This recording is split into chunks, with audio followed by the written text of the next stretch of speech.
বন্ধুরা, মা অন্নপূর্ণা রান্নাঘরে চলে এসেছি নতুন আবার একটা ভিডিও নিয়ে। যে দেখতে পাচ্ছ আজকে তোমাদের সামনে কি নিয়ে এসেছি, কাতলা মাছ। এই যে দেখো, এক থালা ভর্তি ওখানে কাতলা মাছ, ওখানে 950 কাতলা মাছ আছে।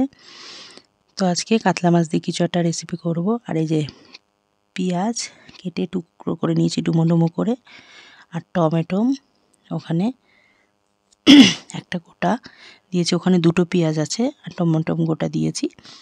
ওটা আমি একটু সেদ্ধ করে নেব। আর মাছের মধ্যে আমি নুন আর একটু লেবুর রস আগেই মাখিয়েছি দিয়েছি, তারপরে নুনটা দিচ্ছি, দেওয়ার পরে হলুদ দিয়ে দিচ্ছি, হলুদের গুঁড়ো। এবার একটু মাখিয়ে নিচ্ছি। লেবুর রসটা দেওয়ার কারণ মাছের থেকে কোনো আষ্টে গন্ধটা চলে যাবে, আর মাছটাও বেশ ভালো হবে। এবার নুন হলুদ আর লেবুর রসটাই মাখিয়ে আমি রেখে দেব। ততক্ষণ ওটা আমার সেদ্ধ হয়ে যাচ্ছে পেঁয়াজটা।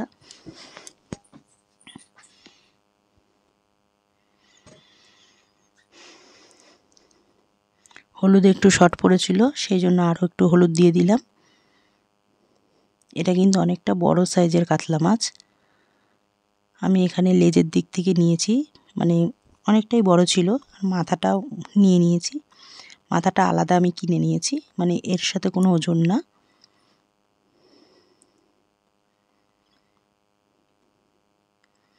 আর এর মধ্যে থেকে আরও 4 পিস আমরা মানে এমনি করা হয়েছিল, ঘরে করে খাওয়া হয়েছিল।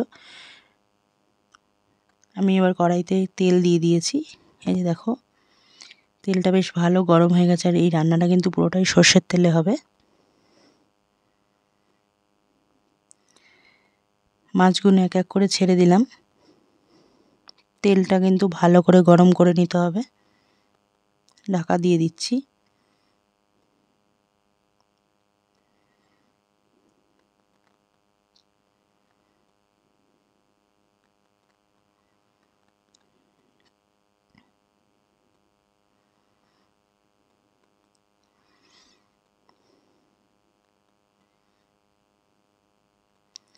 মাথাটাকে আমি ধুয়ে পরিষ্কার করে রেখেছি, মাথাটাও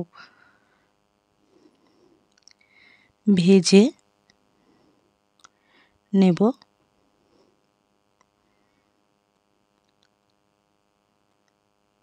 বাঁধাকপি দিয়ে রান্না করব বলে মাথাটা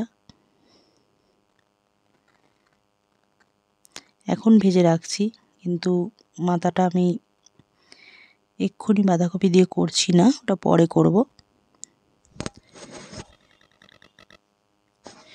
মাছটা করার পর অন্য কাজ আছে, সেগুলো সেরে নিয়ে, বা হয়তো আজকে নাও করতে পারি, ভেজে রেখে দিচ্ছি, কালকে করব। কারণ এখনও বাঁধাকপিটা আমার কাটতে বাকি।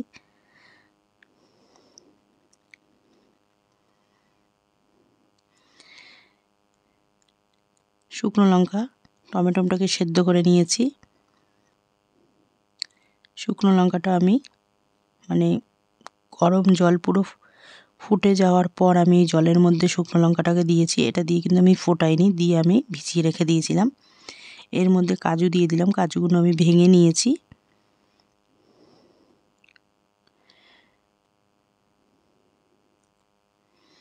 মাছগুলোকে একটু ভালো করে ভেজে নিতে হবে।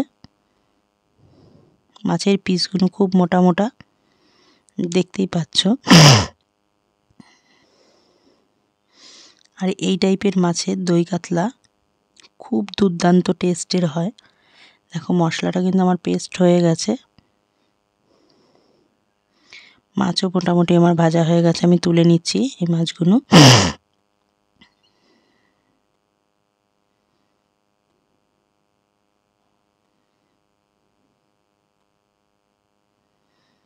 এই মাছগুলোকে কিন্তু খুব কড়া করে ভাজলে হবে না, যতটুকু দরকার ততটুকু ভেজে নিতে হবে। বাদ বাকি পরের মাছগুলো দিয়ে দিচ্ছি।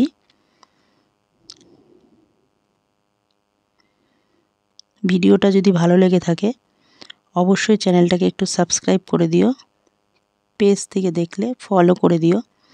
সব মাছগুলো আমার ভাজা হয়ে গেছে। এই মাছের তেলের মধ্যে আমি পুরো রান্নাটা সেরে নেব। আজকে কিন্তু অনুষ্ঠান বাড়ির মতন আমি কাতলা মাছটা রান্না করব, দই কাতলা। ঠিক যেইভাবে হয় ওইভাবেই পুরো টেস্টটা আসবে। ফোড়নে আমি গোটা গরম মশলা আমি দিয়ে দিয়েছি, আর যে মশলাটাকে পেস্ট করে নিয়েছি সেই মশলাটা দিয়ে দিলাম। নুন দিলাম। ভালো করে মশলাটা কষাতে হবে।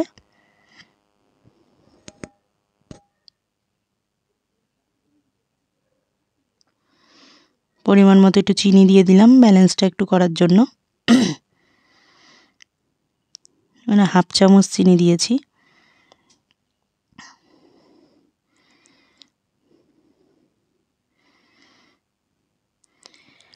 টক দইটা ভালো করে আমি একটু ফেটিয়ে নিয়েছিলাম, মিক্সিতে ঘুরিয়ে নিয়েছি, ওটাকে আমি দিয়ে দিলাম।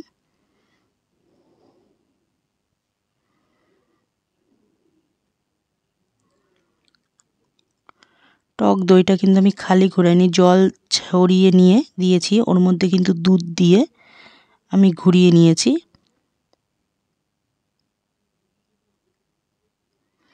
মানে ওখানে 1 কাপ গরুর দুধ আছে, তো আলাদা করে সেই কারণে আমি আর কোনো জল ব্যবহার করিনি।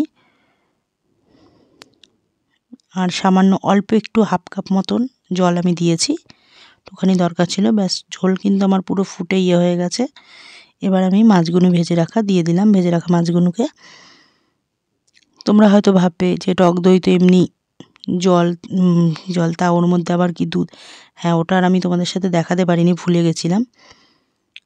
কিন্তু ওই দইটাকে জল ঝরিয়ে রেখেছিলাম আগে, ওই জল ঝরানো দইয়ের মধ্যে দুধ দিয়ে ঘুরিয়ে নিয়েছি, তাহলে কি টেস্টটা দ্বিগুণ হয়ে যাবে।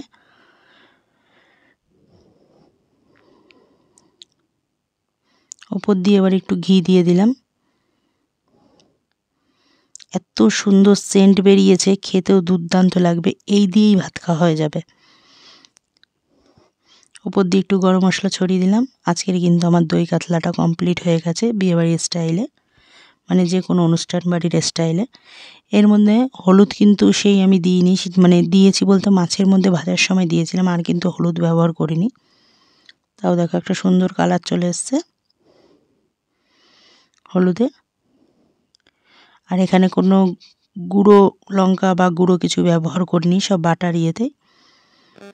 তোমরা দেখেছই, লঙ্কাটাও পেরোয় অর্ধেক সেদ্ধ করা ইয়েতে করেছি। দই কাতলা যে দেখো আমার কমপ্লিট। গ্রেভিটাও দেখতে পাচ্ছ কি সুন্দর হয়েছে, খেতেও কিন্তু দুর্দান্ত টেস্টের হয়েছে।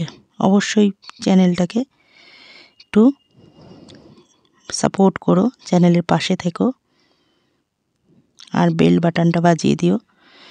নতুন নতুন ভিডিও ছাড়লে অবশ্যই তোমাদের কাছে জানি পৌঁছে যায়। টাটা। আজকে